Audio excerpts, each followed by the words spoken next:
Assalamualaikum warahmatullahi wabarakatuh. Perkenalkan, nama saya Ismilani Umar. Saya dari kelas IF1 Karyawan STT Cipasung. Saya akan mempresentasikan tentang teknik presentasi yang baik dan benar. Di sini merupakan panduan untuk menyampaikan ide dengan efektif dan profesional.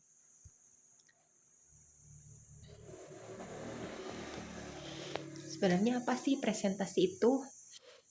Presentasi ialah seni menyampaikan informasi kepada audiens. Tujuannya apa? Nah, yang pertama bisa memberikan informasi, kemudian mempengaruhi audiens, dan menginspirasi sebuah tindakan.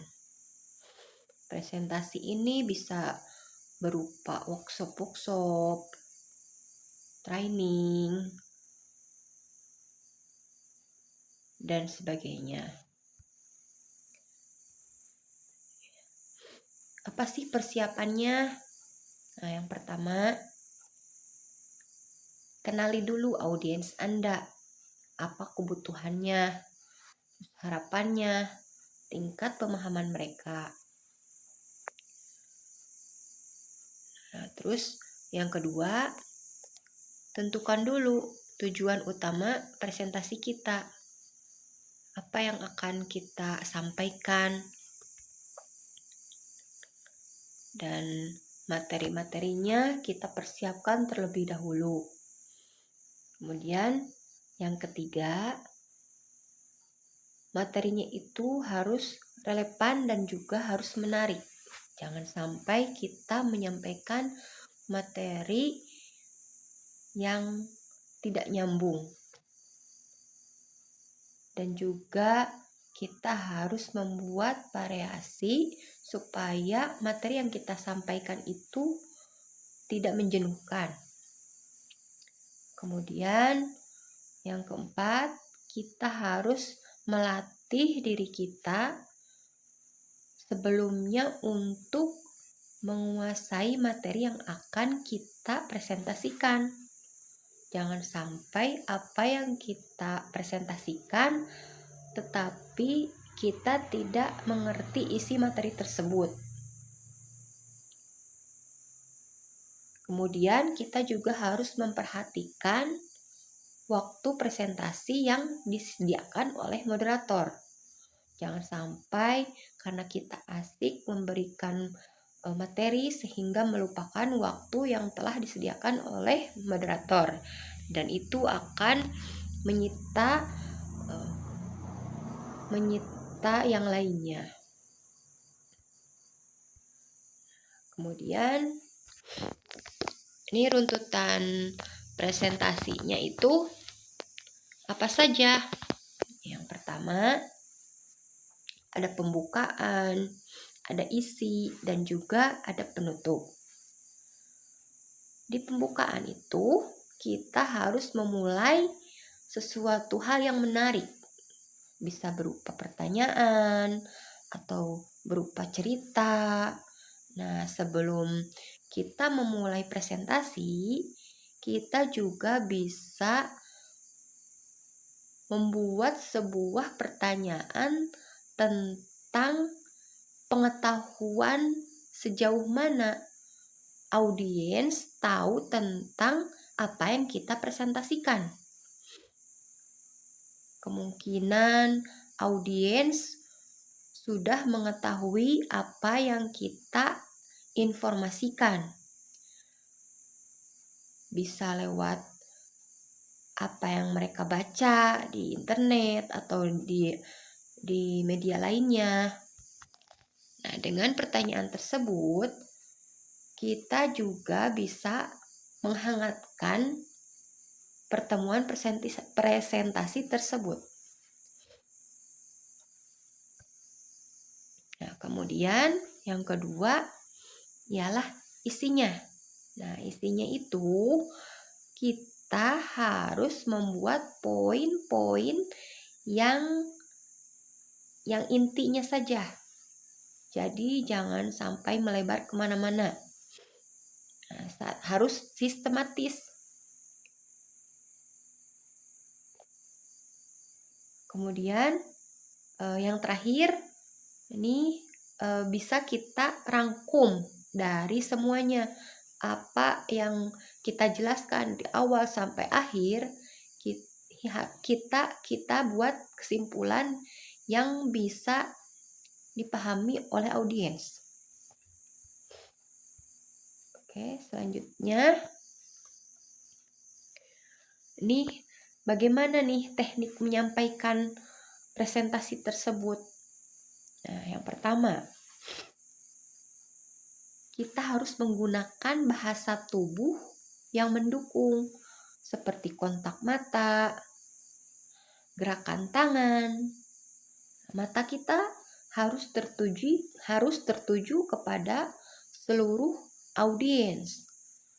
Jangan hanya satu arah, tapi arah kanan, arah kiri, arah belakang, arah depan. Mata kita harus tertuju kepada semua orang. Jangan hanya pada satu orang saja. Sehingga audiens merasa diperhatikan oleh kita. Kemudian yang kedua, gunakanlah intonasi suara yang bervariasi supaya suara kita bisa terdengar dengan jelas. Suaranya jangan terlalu pelan dan juga jangan seperti berteriak-teriak. Jadi ada naik turunnya, intonasinya, pelafalannya harus jelas, a, i, u, e, o-nya.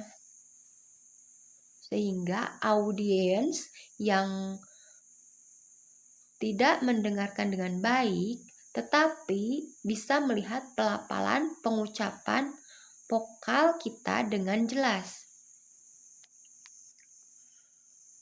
Nah, yang ketiga, libatkan audiens dengan pertanyaan dan diskusi.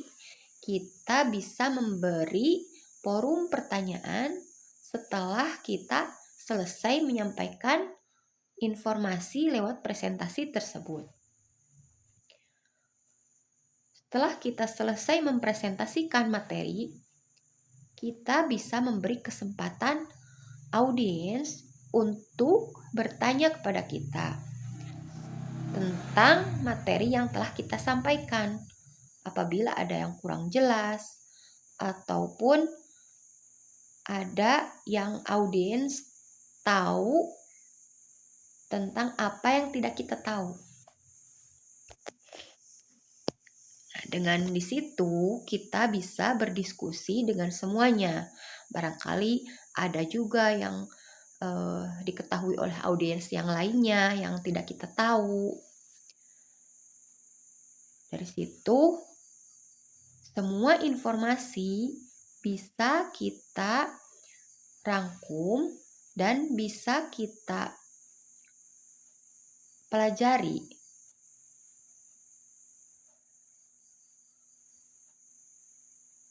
Apabila ada salah penyampaian dari kita yang audiens bisa koreksi. Nah, jadi dari situ kita bisa berinteraksi dengan audiens dengan pengetahuan-pengetahuan mereka. Selanjutnya, gunakan visualisasi seperti slide atau video untuk mendukung poin Anda. Bisa kita tambahkan video-video inspirasi, video-video motivasi, supaya audiens pun menjadi tergugah untuk memperhatikan presentasi kita. Jadi tidak ada yang mengobrol, tidak ada yang tengok kanan, tengok kiri. Usahakan presentasi kita diperhatikan oleh semua orang. Tidak ada mata yang tidak tertuju kepada kita selaku seorang yang menyampaikan sebuah materi. Selanjutnya, kesalahan yang harus dihindari. Nih, yang pertama, jangan membaca seluruh isi slide. Jadi slide itu harus dibaca seringkas-ringkasnya supaya audiens lebih cepat masuk, lebih cepat memahami apa yang kita sampaikan. Nah, yang kedua, jangan terlalu banyak teks pada slide. Karena di dalam slide itu, kalau terlalu banyak teks, audiens bukannya memperhatikan kita, tetapi membaca teks yang ada pada slide. Cukup kita jelaskan saja. Jadi, audiens mendengarkan penjelasan dari kita selaku pemateri. Kemudian yang ketiga, tidak mempersiapkan diri dengan baik. Nah, sebelum presentasi, kita harus menguasai materi tersebut. Sebelumnya kita mencari-cari informasi, materi-materi, bahan-bahan yang akan kita presentasikan. Jangan sampai kita tidak bisa menjawab pertanyaan audiens. Nah, ya. Kemudian yang keempat, kita mengabaikan interaksi dengan audiens. Jadi, jangan sampai audiens itu seperti tidak diajak berkomunikasi. Jadi, kita ada di depan audiens, tetapi audiens malas mendengarkan kita. Ada yang ngantuk, ada yang ngobrol. Nah, jadi kita harus mengajak audiens untuk interaktif dengan kita. Dengan yaitu tadi, dengan adanya pertanyaan, dengan adanya cerita-cerita menarik yang bisa merangsang audiens, matanya itu tertuju kepada kita semuanya. Ya, dan yang terakhir nih, kesimpulannya, presentasi yang baik itu membutuhkan persiapan, struktur yang jelas, dan kemampuan komunikasi secara efektif. Dan kita juga harus banyak latihan serta evaluasi untuk meningkatkan kemampuan dari waktu ke waktu. Dengan latihan banyak presentasi, kita akan bisa dan kita lebih siap mental dan kita lebih matang, tidak ada lagi gugup, tidak ada lagi gemetar ketika kita menjadi public speaking. Nah, mungkin itu secara ringkas saya menjelaskan tentang bagaimana kita mempresentasikan sesuatu dengan baik dan benar. Mungkin sekian dari saya, kurang lebihnya mohon maaf. Terima kasih. Wassalamualaikum warahmatullahi wabarakatuh.